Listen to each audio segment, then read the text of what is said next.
The GI Bill program gives military and their families access to education benefits in exchange for that military person's promise to serve our country. After our initial story aired about a military daughter who had to repay tens of thousands of dollars in education benefits after her father's involuntary discharge, it had a lot of you talking, and responses on social media showed us she wasn't alone. Dana Kirkland on Facebook said, "I've been fighting the exact same thing for 2 years. Krista Henderson said, "No one would listen, but I did my time."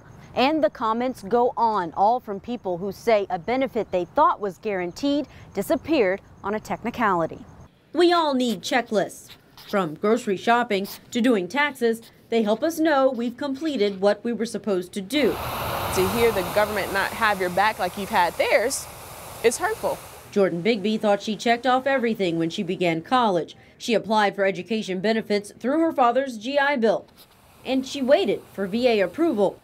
We told you in November how the VA says she owes them around $50,000 and counting because her Army father was cut from service in 2015. At the same time, 40,000 other troops across the nation were being cut through a reduction in force initiative. I wasn't able to finish at all. I was actually 2 classes away from my AA degree. We contacted the VA through emails and phone calls. We wanted to know why Bigby was under a collection notice if the situation was beyond her control. At first, the VA seemed to agree with us. A VA spokesperson said on November 9th, they wouldn't make a veteran or their dependent repay education benefits if, number 1, the discharge was involuntary, number 2, the discharge was honorable, and number 3, it was due to a reduction in force. Those who meet this checklist are considered to have completed their service agreement.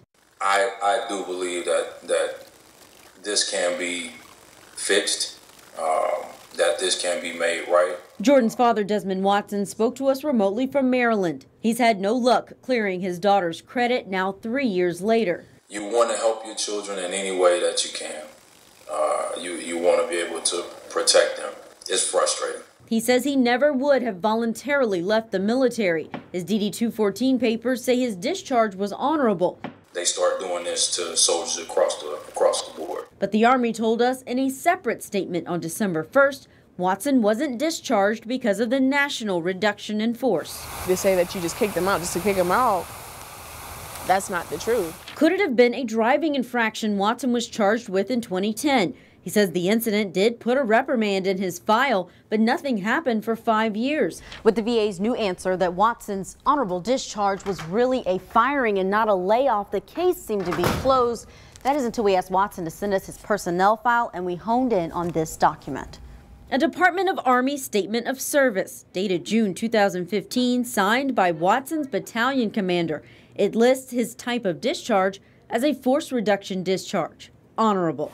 Now reading this, it's completely different than what they're saying. We sent this document to the VA and the Army 3 weeks ago. We still haven't heard back. And that's the thing with the government, you're never really going to have a direct answer. Bigby says her own checklist is exhausted. Her financial future now depends on the government following its own checklists and policies. It's not everyone goes through what I'm going through, but the people that are going through it have no resolution.